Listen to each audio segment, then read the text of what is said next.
Lu pernah mikir nggak, kenapa di Indonesia banyak banget gelar aneh di depan nama orang? Ada yang dipanggil Habib, ada yang Gus, ada juga Kiai. Lah, ini agama atau klub sepak bola sih? Kayaknya tiap yang ngomong agama punya nama panggung masing-masing. Tapi, lu pernah kepikiran nggak, dari mana semua gelar itu datang? Dan kenapa ada yang bilang Islam jadi dipalsukan? Gue tuh suka heran kalau ada orang ngomong, Islam udah dipalsuin sama Habib, Gus, dan Kiai. Lah, emang lu pikir agama segede Islam bisa dipalsuin kayak ijazah online? Aneh banget. Tapi ya, gue ngerti. Kadang orang ngomong gitu karena males ngulik sejarahnya. Padahal kalau tahu asal-usulnya, lu bakal bilang, oh, ternyata bukan seseram itu, bro. Kita mulai dari Habib. Nih, bukan nama tukang sate, tapi gelar buat keturunan Arab Hadramaut yang nyebarin Islam ke Indonesia sejak abad 17-an. Mereka itu datang naik kapal, bukan naik malaikat Jibril.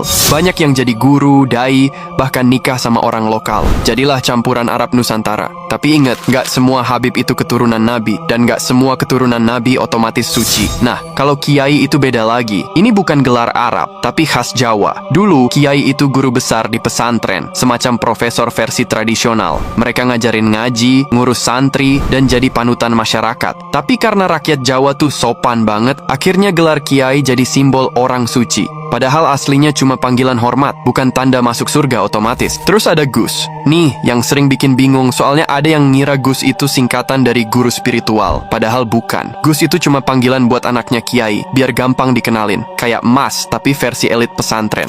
Tapi ya, gara-gara gelar ini, kadang orang jadi ngerasa anak Kiai pasti pinter. Padahal ada juga Gus yang pinter ngelawak, bukan ngaji. Nah, dari sinilah kadang muncul salah paham. Ada yang lihat tokoh-tokoh agama terlalu diagungin sampai disembah-sembah kayak superhero. Padahal dalam Islam yang disembah cuman Allah, bukan Habib, Gus, atau Kiai. Jadi bukan Islam yang dipalsuin, tapi cara sebagian orang menyikapi tokoh agamanya yang kebablasan. Itu aja masalahnya. Makanya gue bilang, kalau ada orang nyolot bilang, mereka yang rusak Islam, sabar dulu bro, jangan main tuduh. Islam tuh nggak selemah itu. Tapi iya, gue akui, ada juga oknum-oknum yang nyalahgunain gelar buat nyari pamor, duit, atau politik. Tapi yang salah orangnya, bukan ajarannya. Jangan pukul rata, nanti malah lo yang kelihatan dangkal. Jadi simpelnya gini, Habib, Gus, dan Kiai itu bagian dari sejarah Islam Nusantara, bukan pemalsu agama. Tapi kalau lu ketemu yang sok suci, sok karomah, padahal isi dompet umat dikuras, ya itu baru yang palsu. Islam gak butuh gelar bro, yang Allah lihat cuma satu, takwa lo, bukan titel lo.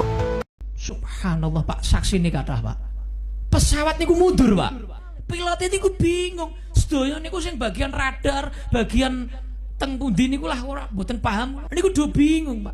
Karena napa? Karomah Habib Ahmad bin Abdurrahman As-Saggaf.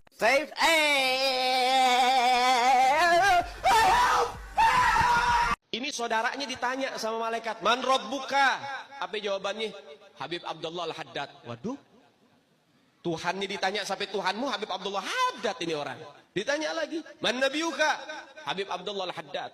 Man kiblatuka? Habib Abdullah Haddad. Semua pertanyaan dijawabnya satu, Habib Abdullah Haddad.